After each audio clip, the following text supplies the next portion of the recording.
Let's look at the top line, this one.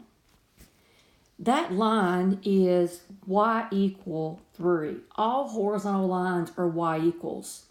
But the line starts here. It's got an open circle, so it's not including that point. But the line shows up at x greater than negative 3. X greater than negative 3.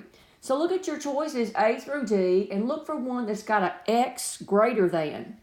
Well, that choice is A. Looks like only A does. Let's look at the other line.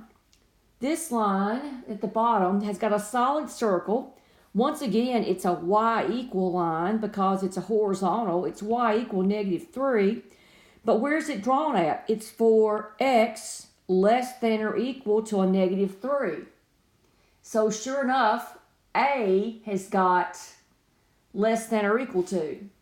So it's f of x equals negative 3, which is here, and that's for x less than or equal to negative 3. And it's f of x equal up here 3 when x is greater than negative 3.